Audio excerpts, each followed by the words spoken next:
বর্তায়।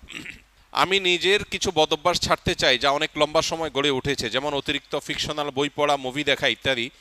মাঝে মাঝে মনে হয় আমার মানসিকতা বিকৃত হয়ে গেছে, আগে যে স্মরণশক্তি ছিল তা নেই, মনোযোগ থাকে না, বিনা কারণে রাগ ওঠে।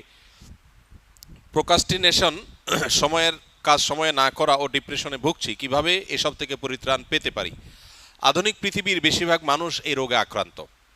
যে ভাই প্রশ্ন করেছেন তিনি হয়তো নিজের কথা বলেছেন, বাকি হাকিকত হলো, বাস্তবতা হলো আধুনিক পৃথিবীর উল্লেখযোগ্য সংখ্যক, বরং বলা যায় নির্দ্বিধায় বেশিরভাগ মানুষ এই বিপদে আজ আক্রান্ত। অর্থাৎ কোনো কাজে মনোযোগ বসে না, এবং কারোর হয়তো মোবাইল টেপার নেশা, কারোর হয়তো ফিকশনের বই পড়ার নেশা, কারোর হয়তো খেলাধুলার নেশা, কারোর হয়তো গেমসের নেশা। ডোপামিন এবং নেশা এগুলো আমাদেরকে আষ্টে পৃষ্ঠে বেঁধে ফেলেছে এবং আমাদেরকে জঘন্য রকমভাবে অসুস্থ করে ফেলেছে। এগুলো থেকে উত্তরণের জন্য আমাদের নানাবিধ উদ্যোগ থাকা উচিত। এর মধ্যে সবচেয়ে বড় করণীয় হলো, যেই কোনো কাজ অতিরিক্ত নেশা হয়ে গেলে সেটা ছেড়ে দেওয়া বা সেটা থেকে সরে আসার চেষ্টা এবং সংগ্রাম চালানো দরকার। সবচেয়ে বড় কথা হলো, একজন ইমানদার একটা সুনির্দিষ্ট রুটিন, যেটা খুবই প্রোডাক্টিভ হবে, তার জীবনের বারাকা আসবে, এরকম একটা রুটিন সুন্নাহর সাথে, কোরআন এবং হাদিসের সাথে মিল রেখে তিনি নিজের জন্য যে করবেন এবং সেটার উপর আমল করবেন। এবং সুন্নাহসম্মত যে রুটিন হবে, সেই রুটিনের উপর তিনি যদি আমল করেন, তাহলে ডোপামিন থেকে বেঁচে থাকা তার জন্য ইজি হবে, সহজ হবে ইনশাআল্লাহ। এর বাইরে বিশেষ করে যে বিষয়গুলো তাকে অনেক বেশি আসক্তির দিকে নিয়ে যাচ্ছে, নিজে থেকে সেটা ট্রিটমেন্টের উদ্যোগ নিতে হবে। প্রয়োজনে কোনো মেন্টর, কোনো উপদেষ্টা, শরঈ উপদেষ্টা নিয়োগ দিতে হবে। নিয়োগ দেওয়া মানে বেতনভিত্তিক নিয়োগের কথা না, মানে কাউকে ফিক্স করা উচিত যে আপনি আমাকে গাইড করেন, যিনি কোরআন এবং হাদিসের আলোকে বিচক্ষণতার সাথে আমাকে গাইড করতে পারবেন। তাহলে সেক্ষেত্রে এই গাইডলাইনগুলো মানুষকে অনেক সময় হেল্প করে, নিজেরটা নিজে অনেক সময় করে উঠতে পারে না।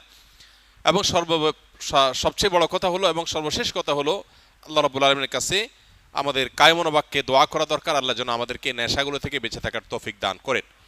আমাদের টিনেজাররা, উঠতি বয়সের তরুণরা, এমন ছেলে মেয়ে খুঁজে পাওয়া এখন কঠিন যার ভেতরে কোনো নেশা নাই। প্রত্যেকে নানান নেশায়, নানান রকমের বদভ্যাসে আজ আক্রান্ত হয়ে গেছে। আধুনিক পৃথিবীর যে সমস্ত মায়া জাল আছে, এগুলো থেকে কে কতটা দূরে থাকতে পারছেন, স্মার্টফোন থেকে, সোশ্যাল মিডিয়া থেকে কে কতটা দূরে থাকতে পারছেন, এটার উপরে অনেকখানি নির্ভর করে আজকালকার যে সমস্ত ডোপামিন, যে সমস্ত আসক্তির বিষয়গুলো ছড়িয়ে ছিটিয়ে আছে, এগুলো থেকে বেঁচে থাকাটা। এজন্য মোবাইল ব্যবহার করলেও সেটা লিমিটেড টাইমে ব্যবহার করা উচিত। সোশ্যাল মিডিয়ার ব্যবহার করতে হলেও নির্দিষ্ট সময়, আজকাল অনেক অ্যাপ আছে যে নির্দিষ্ট সময়ের পর এটা লক হয়ে যাবে, সেগুলো ডাউনলোড করে আপনি লক করে ফেলেন, নিজের ব্যাপারে নিজের বিভিন্ন রকম বাইন্ডিংস আনেন। এটা ছাড়া আমরা কেউ আসলে রক্ষা পাবো না। আখেরাত তো শেষই, দুনিয়াও বরবাদ হয়ে যাচ্ছে, ঘরে ঘরে ডিপ্রেশন। আমরা গত সপ্তাহে সম্ভবত বলেছি, বিশ্ব স্বাস্থ্য সংস্থার জরিপ বলছে 2030-এর পর গোটা পৃথিবীতে সবচেয়ে বেশি পরিমাণে যে রোগ ছড়িয়ে পড়বে, বেশি পরিমাণে যে রোগের রোগী গোটা পৃথিবীতে পাওয়া যাবে, সে রোগটার নাম হলো ডিপ্রেশন। আমরা একদিকে দেখতে পাচ্ছি সুখের উপকরণ, নানাবিধ উপকরণ সুখের, এগুলো দিন দিন বাড়ছে। আবার অপর দিকে দেখতে পাচ্ছি পৃথিবীতে দুঃখী মানুষের সংখ্যা, ডিপ্রেসড মানুষের সংখ্যা, পেরেশান মানুষের সংখ্যা, পরিমাণ দিন দিন বাড়ছে।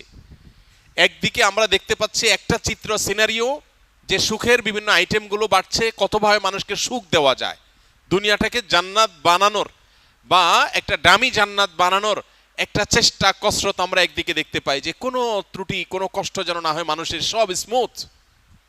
এটা একটা সিনারিও। আর আরেকটা সিনারিও হলো প্রত্যেকটা ঘরে ঘরে, বড়রা তো আর বড়রা, মানব ইতিহাসে কখনো বাচ্চারা যেখানে ডিপ্রেসড এরকম ছিল না, এখন ঘরে ঘরে যত আধুনিক, যত উন্নত, যত অগ্রসর, তত বেশি বাচ্চাদের মধ্যেও ডিপ্রেশন বেশি পাওয়া যাচ্ছে, আত্মহত্যার প্রবণতা বাড়ছে। এটা আমাদেরকে বার্তা দেয়, জাগতিক এ সমস্ত উন্নতি অগ্রগতির কোনো টুলস মানুষকে সুখী করতে পারে না। আলা বিজিক্রিল্লাহি তাতমাইন্নুল কুলুব, ঈমান এবং নেকামল ছাড়া, আল্লাহর কাছে আত্মসমর্পণ করা ছাড়া পৃথিবী সুখী হতে পারে না।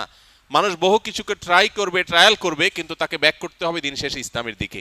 আল্লাহ তাআলা আমাদেরকে বুঝার তৌফিক দান করুন।